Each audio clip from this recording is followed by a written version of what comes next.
À quoi ça sert? Ça veut dire quoi ça? Pourquoi c'est comme ça? C'est où? C'est qui lui? Un jour, une question.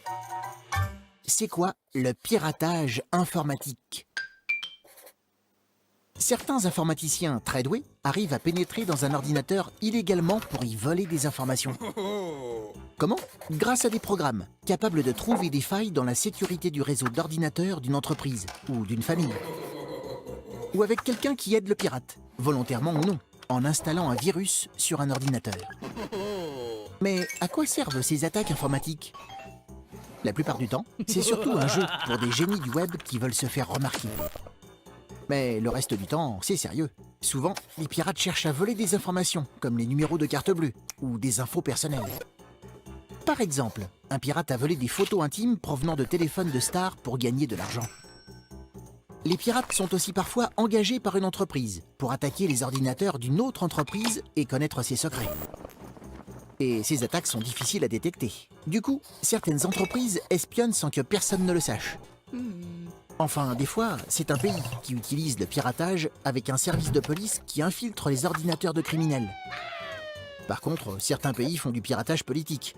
Récemment, un pays a même été soupçonné d'avoir attaqué le réseau informatique d'un studio de film. Pourquoi? Car ce studio allait sortir un film qui se moquait de ce pays. Avec l'informatique qui est partout, le piratage est devenu une arme très puissante et un enjeu de sécurité pour tous. Tu te poses des questions? Nous, on y répond.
La criminalité n'a pas de frontières. Aujourd'hui, les escrocs sévissent également sur la toile. Ils se font passer pour votre banque, votre opérateur téléphonique pour récupérer vos coordonnées bancaires. Cela s'appelle du phishing, de l'hameçonnage. Soyez attentifs. Le principe du phishing est simple. Vous êtes invité par mail à vous connecter sur une page web, copie conforme d'une page originale d'un organisme de confiance et à mettre à jour vos informations personnelles. Le piège se referme, ces données seront utilisées à des fins frauduleuses. Soyez prudent si vous recevez un message douteux. Comparez son adresse avec celle du site officiel. Vérifiez si la connexion est sécurisée. L'adresse de la page doit commencer par HTTPS et un cadenas doit apparaître sur le navigateur. Ne répondez jamais à un courriel de ce genre. En principe, aucune administration ni aucune banque ne demande ce type d'informations par courrier électronique. Si vous avez été victime de phishing, contactez l'organisme piégé et votre banque qui vous indiquera les démarches à effectuer. Appelez également Info Escroquerie au 0811 02 02 17. Cette émission vous a été proposée par la Maison de la Consommation et de l'Environnement, mais n'oubliez pas, près de chez vous, il y a toujours une association de consommateurs pour vous aider. Retrouvez-nous sur www.mce-info.org.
Visitons une page web, un site de voyage par exemple, de petits fichiers viennent se déposer sur notre disque dur. Ce sont des cookies. Ces petits espions gardent en mémoire le site que nous avons visité et les informations que nous avons communiquées, comme notre destination et nos dates de départ.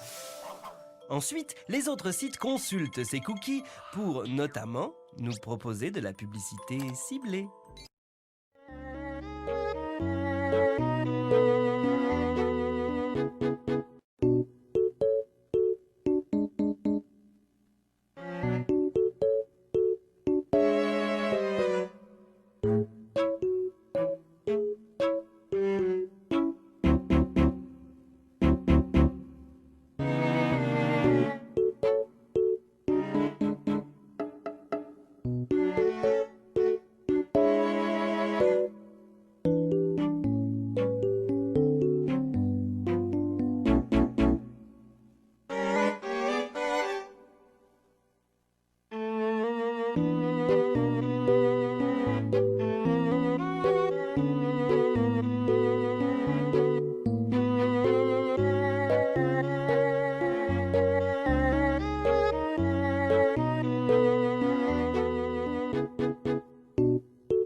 À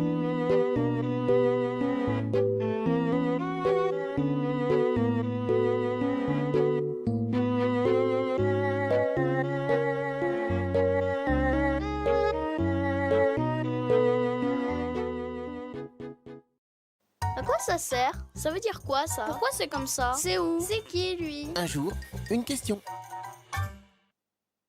C'est quoi les dangers d'Internet? Internet, c'est un outil formidable. Grâce à lui, tu peux t'amuser, t'informer ou communiquer avec tes copains. Mais c'est aussi un monde truffé de pièges. Pour bien l'utiliser, il faut faire attention, comme quand tu traverses la rue. Ce que tu risques, d'abord de te faire manipuler par des fake news, ces fausses informations qui circulent sur Internet et qui ont l'air vraies. Tu peux aussi attraper des virus, des programmes informatiques qui s'installent en cachette sur ton ordinateur. Ou tomber sur des images ou des vidéos qui te mettent mal à l'aise. Sur les réseaux sociaux, des personnes mal intentionnées peuvent chercher à te contacter en se faisant passer pour tes amis. Alors, comment faire pour te protéger? Adopte les bons réflexes. Règle d'or numéro 1, ne donne jamais d'informations personnelles sur Internet. Ne crois pas tout ce que tu lis, réfléchis. Et si tu doutes, interroge tes parents. Méfie-toi des messages trop beaux pour être vrais. La pièce jointe sur laquelle on te dit de cliquer contient sûrement un virus. Si tu t'inscris sur un site, utilise un pseudo et choisis un mot de passe compliqué. Et demande l'autorisation à tes parents. Refuse les inconnus et si quelqu'un t'insulte, préviens aussitôt un adulte. Et n'oublie pas, Internet, c'est chouette, mais il y a aussi plein d'autres choses à faire, sans être derrière un écran. Tu te poses des questions? Nous, on y répond.